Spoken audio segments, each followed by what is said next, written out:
તો કેમ છે વિદ્યાર્થી મિત્રો, સ્વાગત છે આપ તમામનું શિવમ એકેડમીના ઓનલાઈન એજ્યુકેશન પ્લેટફોર્મ પર. વિદ્યાર્થી મિત્રો, આજે આપણે ધોરણ 6 સામાજિક વિજ્ઞાનનું જે પ્રથમ ચેપ્ટર છે પૃથ્વી પર સ્થાનોની સ્થિતિનો અંતિમ વિડીયો જોશું. તેમાં આપણે પ્રવૃત્તિ અને પ્રોજેક્ટની ચર્ચા કરવાના છીએ. તો વધુ સમય ન બગાડતા સીધા આપણે આપણા લેક્ચર તરફ આગળ વધીએ. શું કીધું છે? આ પાઠ્યપુસ્તકના પ્રકરણ 5 માં પાના નંબર 76 પર આકૃતિ 5.2 પર પાછા ફરીએ તો માપપટ્ટી 2.5 સેન્ટીમીટર બરાબર 500 કિલોમીટર લઈએ તો શું કીધું છે? 2.5 સેમી બરાબર આપણને 500 કિલોમીટર લેવાનું કીધું છે. તો નર્મદા નદીના મુખ્ય ત્રિકોણ પ્રદેશથી ગંગા નદીના મુખ્ય ત્રિકોણ પ્રદેશ સુધીનું વાસ્તવિક અંતરની ગણતરી કરો. તો નર્મદા નદીનું મુખ્ય ત્રિકોણ અહીંયા કશેક આવશે અને ગંગા નદીનો અહીંયા કશેક આવશે. આનો આપણને વાસ્તવિક અંતરની ચર્ચા કરવાની કીધી છે. તો આ બંને વચ્ચેનો તમે તમારી બુકમાં અંતર માપશો ને તો અંદાજિત 10 સેન્ટીમીટર આવશે. લગભગ કેવો આવશે? 10 સેમી આવશે. એનું કારણ મેં કીધું, અંદાજિત કહેવાનું કારણ શું છે? તો કે ભાઈ આપણે જે 10.1 કે 10.2 સેન્ટીમીટર છે ને તો એની ગણતરી કરતા આપણે અંદાજિત લેશું, બરોબર ને? ગણવું પણ સહેલું પડશે. તો અહીંયા શું થશે? આપણે સમય મેળવીએ કેટલા, તો શું થશે? 10. હવે અહીંયા હું સીધું જ જોઈ લઉં તો કે ભાઈ 2.5 કેટલા વડે ગુણું 10 થાય? તો 2.5 4 વડે ગુણું શું થશે? 2 દુ 5 એટલે 2.5 હું ડબલ કરું તો 5 થશે, અને 5 ના હું ડબલ કરું તો 10 થશે. તો મેં 4 વડે ગુણ્યા, તો 500 ને પણ હું 4 વડે ગુણી નાખું તો મારો જવાબ કેટલો આવશે? 4 ગુણ્યા 500 એટલે 2000 કિલોમીટર અંદાજિત આવશે. ચલો ત્યાર પછી નેક્સ્ટ ક્વેશ્ચનમાં આપણે આગળ વધીએ કે જ્યારે લંડનમાં બપોરના 12 વાગ્યાનો સમય હોય છે તો તે સમયે ભારતમાં સાંજના 5:30 વાગ્યા હોય છે, એવું કેમ? તો આપણે જોઈ ગયા છીએ લંડનના ગ્રીનવિચ સમયમાંથી 0 ડિગ્રી ગ્રીનવિચ રેખા પસાર થાય છે અને ભારત ક્યાં આવેલું છે? કે પૂર્વ તરફ, બરોબર. પૂર્વ તરફ આપણું અક્ષાંશ કેટલામું છે? તો 82.1 રેખા એટલે કે પૂર્વ રેખાંશ છે. કેવું છે? પૂર્વ રેખાંશ છે, જેથી કરીને આપણા અને એના સમયમાં ફેરફાર છે. હવે આપણે જે તે વખતે જોઈ ગયા હતા કે 15 ડિગ્રી બરાબર કેટલા થશે? 1 કલાક થશે. અથવા તો તમે આનું વધારે વિશ્લેષણ કરો ને તો શું થશે? 1 ડિગ્રી બરાબર 4 મિનિટ થશે. હવે તમે આની કેલ્ક્યુલેશન કરશો ને તો તમને મળશે શું થશે? હું 82.5 ગુણ્યા 4 કરું એટલે મને મિનિટમાં જવાબ મળશે. 82.5 ગુણ્યા 4 કરું તો કરીએ. 4 પંચા 20 ની શૂન્ય વધી પડી 2, 4 દુ 8 9 10 ની શૂન્ય વધી પડી 1, 8 પંચા 40 ને સોરી 8 ચોક 32 ને 1 33. હવે હું એક પોઈન્ટ કાપું એટલે મને કેટલી મળે? 330 મિનિટ મળે. એને હું 60 વડે ભાંગી નાખું તો 0 0. હવે શું થશે? 6 પંચા 30 અને 3 ના 3 તો 3 એકુ 3, 3 દુ છે એટલે કેટલા થશે? 5.1 કલાક આપણો જવાબ આવશે. જેથી કરીને આપણે કહી શકીએ કે આપણે 5.5 કલાક આગળ છીએ, બરોબર. તો અહીંયા એ વસ્તુનું જ લખેલું છે કે આપણે ઉમેરશું એટલે આપણને જવાબ મળી જશે. ચલો નેક્સ્ટ આપણે જોઈએ પ્રશ્ન. આપણને નકશામાં રૂઢ સંજ્ઞાઓ અને રંગોની જરૂર શા માટે હોય છે?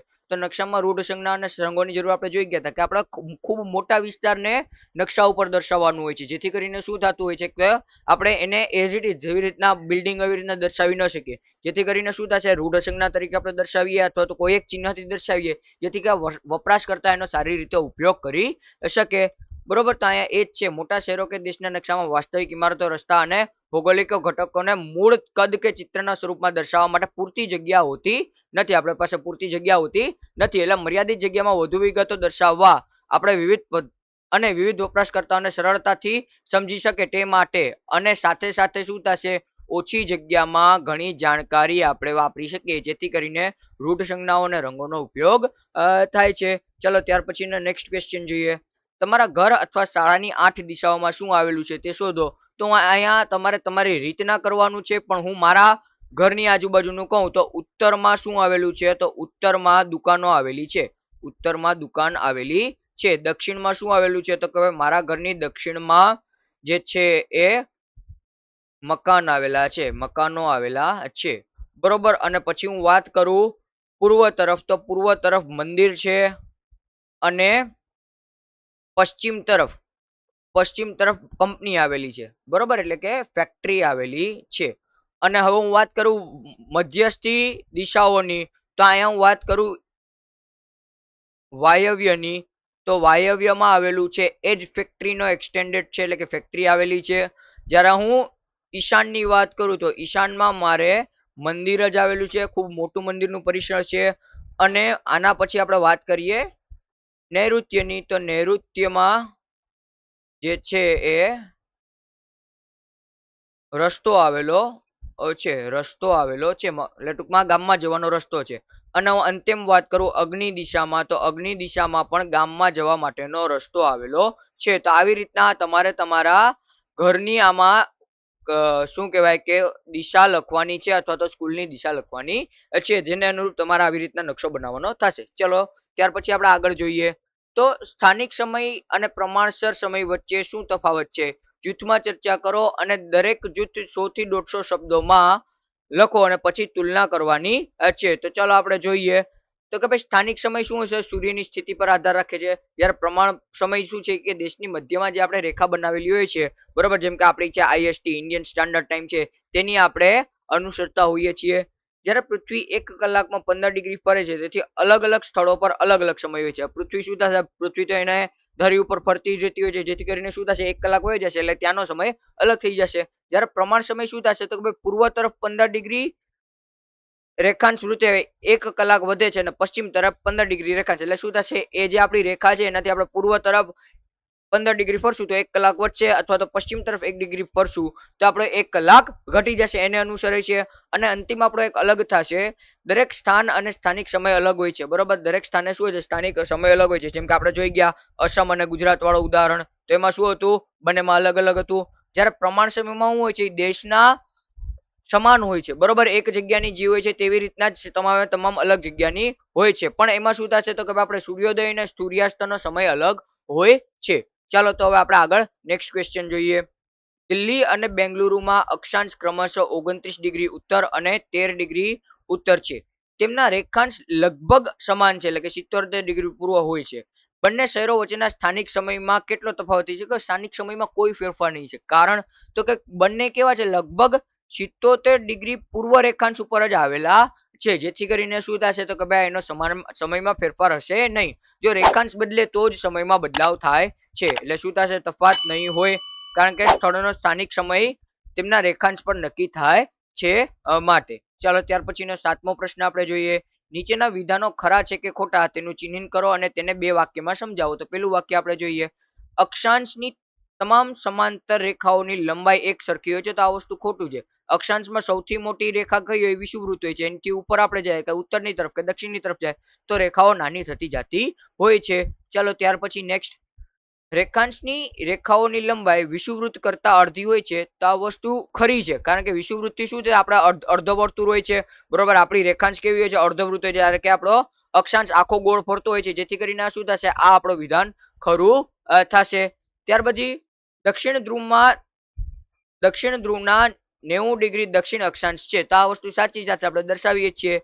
90 ડિગ્રી દક્ષિણ માટે અને 90 ડિગ્રી ઉત્તર માટે દર્શાવીએ છીએ. તેથી ચાલો ત્યાર પછી અસમમાં સ્થાનિક સમય આઈએસટી એક જ છે, તો આ વસ્તુ ખોટી થશે. મેં તમને વાત પેલા પણ કરી રીતે આપણે તફાવતમાં આપણે ચર્ચા કરી હતી.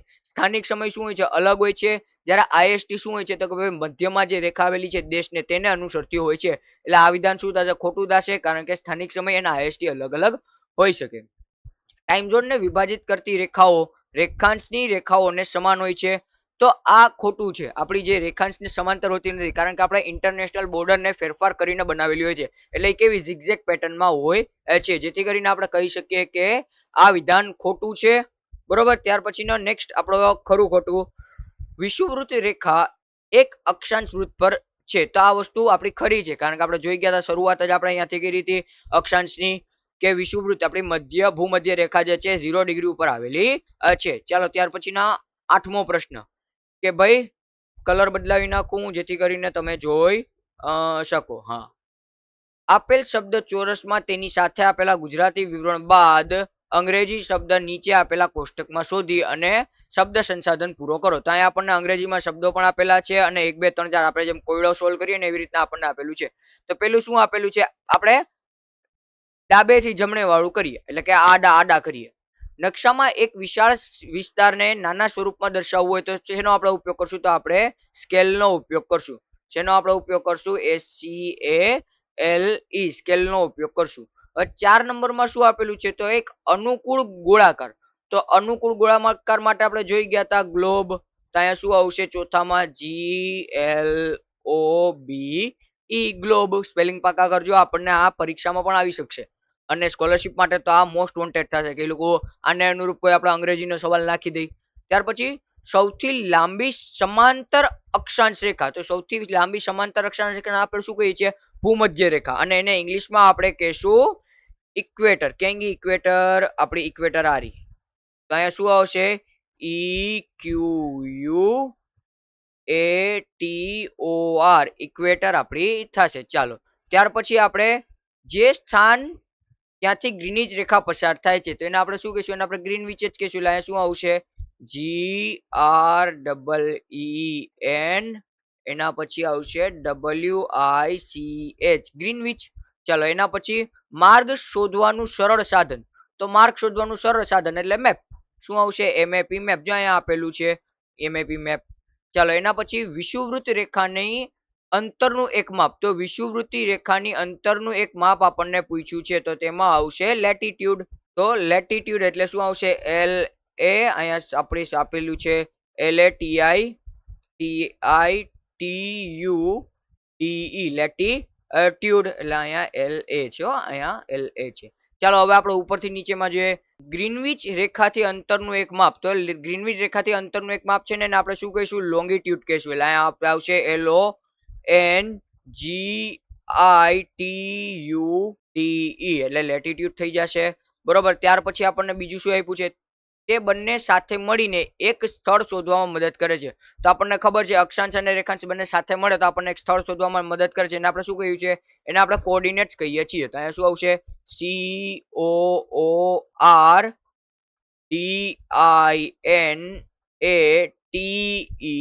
COORDINATES, coordinates. બરોબર. અહીંયા E આવશે અને અહીંયા S આવશે. બરોબર. આ બંને ખાલી રહેશે, કોઈ વાંધો નહીં. ચાલો, એના પછી આપણે છઠ્ઠું જોઈએ. જે અક્ષાંશ અને રેખાંશ સાથે મળીને બનાવે છે તે. બરોબર. તો અક્ષાંશ અને રેખાંશ સાથે મળીને શું બનાવે છે? તો એ બનાવે છે ગ્રીડ. GRID, એ શું બનાવે છે? ગ્રીડ બનાવે છે. બરોબર. ત્યાર પછી સાતમું, તે સમય જેના આપણે ભારતમાં પાલન કરીએ છીએ. તો આપણે ભારતમાં કયા સમયનું પાલન કરીએ છીએ? આપણે IST એટલે કે ઇન્ડિયન સ્ટાન્ડર્ડ ટાઈમ. તો આપણે અહીંયા કયા નંબરમાં આપેલું છે? 7 નંબરમાં આપેલું છે. તો 7 નંબર ક્યાં ગયું? આ 11 નંબર યુ. બરોબર. આ રહ્યું, અહીંયા આવશે IST એટલે કે ઇન્ડિયન સ્ટાન્ડર્ડ ટાઈમ. જે પૃથ્વીના ગોળાનું મધ્ય રેખાવૃત્ત છે. તો પૃથ્વીના ગોળાનું મધ્ય રેખાવૃત્ત કયું છે એનું આપણને એમ આવ્યું છે. તો 9મા નંબરમાં ક્યાં ગયું? આપણે એ છે PM. બરોબર. Post meridian. અહીંયા શું આવશે? PN, post meridian. ચાલો, એના પછી અંતિમ આપણું એક 11મું બાકી છે. કયું છે? એક રેખા સાથે ટૂંકો શબ્દ જેને ઓળંગતા તારીખ અને વાર બદલાય છે. તો આપણે તારીખ અને વાર બદલાય છે એને શું કહે છે? International day line. એટલે કે શું થશે? IDL. બરોબર. તો આ આખો તમારો સ્કેલ હતો. બરોબર. તમે લખી લેજો એટલે તમારું સ્પેલિંગ એ પાકા થઈ જશે અને તમારે પરીક્ષામાં પૂછાય તો પણ વાંધો નહીં આવશે. બરોબર. તો વિદ્યાર્થી મિત્રો, અહીંયા આપણો જે છે એ લેક્ચર અને આપણો આખો પાઠ પણ પૂરો થાય છે. બરોબર. જો માહિતી કામની લાગી હોય તો વિડીયોને લાઈક કરી મિત્રો સાથે શેર કરજો. મળીએ આના પછીના ચેપ્ટરથી. ત્યાં સુધી મને રજા આપો. અસ્તુ. જય હિન્દ, જય ભારત, જય જય ગરવી ગુજરાત.